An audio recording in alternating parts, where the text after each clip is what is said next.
Cuboid shape का एक tank given है, उसमें अगर हम कोई स्फीयर डिप करते हैं तो जब मैं इसको कंप्लीटली डिप करूंगा इसके अंदर तो इस वाटर की हाइट जो है थोड़ी बढ़ जाएगी।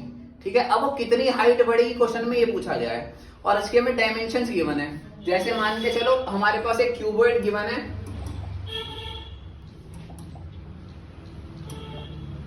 ठीक है, जैसे ये एक क्यूबॉइड गिवन है हमारे पास और इसकी बेस डायमेंशंस गिवन है, मतलब इसका बेस का एरिया गिवन है वो कितना है, पी है। और इसके अंदर मैंने एक स्फीयर डिप करा जिसकी जो वॉल्यूम है वो आर है और जब पानी इसके अंदर डिप करने से पहले उसकी हाइट कितनी थी, क्यू थी, मतलब मान के चलो पानी यहां तक भरा हुआ था, ठीक है ना। लेकिन जैसे ही मैंने इसके अंदर स्फीयर डिप करा तो इसकी हाइट कुछ बढ़ गई, यहां से लेकर यहां तक बढ़ गई। अब इस हाइट को आपको फाइंड आउट करना है कि हाइट कितनी बढ़ गई। समझ में आ गया क्वेश्चन, बहुत सिंपल सा है।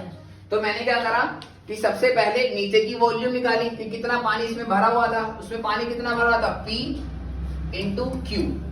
P इंटू क्यू क्यों हुआ कि नीचे का बेस एरिया कितना है, लेंथ इंटू ब्रेथ और हाइट मतलब क्यू, तो इसका इतना वॉल्यूम पहले भरा हुआ था। लेकिन इसमें मैंने क्या ऐड कर दिया, एक स्फीयर की वॉल्यूम ऐड कर दी। स्फीयर की वॉल्यूम कितनी थी, आर, और अब एक नई वॉल्यूम बनकर आ गई जिसका नाम मैंने कुछ भी दे दो, W दे दिया, ठीक है ना। कितनी हो गई, W हो गई। अब इस W के अंदर नई जो वॉल्यूम है वो और क्या क्या चीज होगी, मेरी बात समझो। तो नीचे का बेस एरिया तो चेंज हुआ ही नहीं होगा, बेस एरिया तो सेम ही रहेगा और बेस एरिया था कितना, P। तो ये W किसके बराबर है, तो पी क्यू प्लस आर किसके इक्वल है, P इंटू एच के, किसके, P इंटू एच के। तो P तो सेम ही रहेगा लेकिन हाइट क्या हो जाएगी, इसमें नहीं आ रहेगी। अब आपको इसी हाइट की वैल्यू निकालनी है। इस हाइट की वैल्यू निकालने के लिए क्या करना पड़ेगा, इस P को क्या करना पड़ेगा, डिवाइड करना पड़ेगा। इस P को इधर ले जाकर डिवाइड कर दो, आपका आंसर आ गया height equals to Q plus R upon P।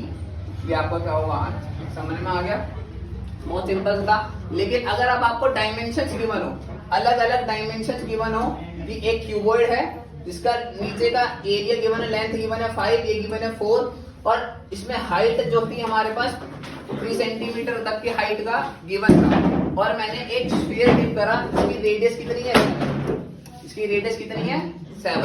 और अब आपको क्या करना है, इसकी हाइट पता करनी है कितना लेवल इसका बढ़ गया। तो आप या तो फॉर्मूला लगाओगे या डायरेक्टली फाइंड आउट कर सकते हो। जो डायरेक्टली का एक्सप्रेशन हमने पढ़ लिया, लेकिन अगर आपको इस गिवन इंफॉर्मेशन के हिसाब से हाइट पता करनी है कितनी हाइट बढ़ गई तो आप कैसे पता करोगे, पहले तो आप नीचे वाले की वॉल्यूम निकालोगे। नीचे वाले की वॉल्यूम क्या आएगी बताइए, length into breadth into height, तो दैट इज 3 मल्टीप्लाई 5 मल्टीप्लाई 4।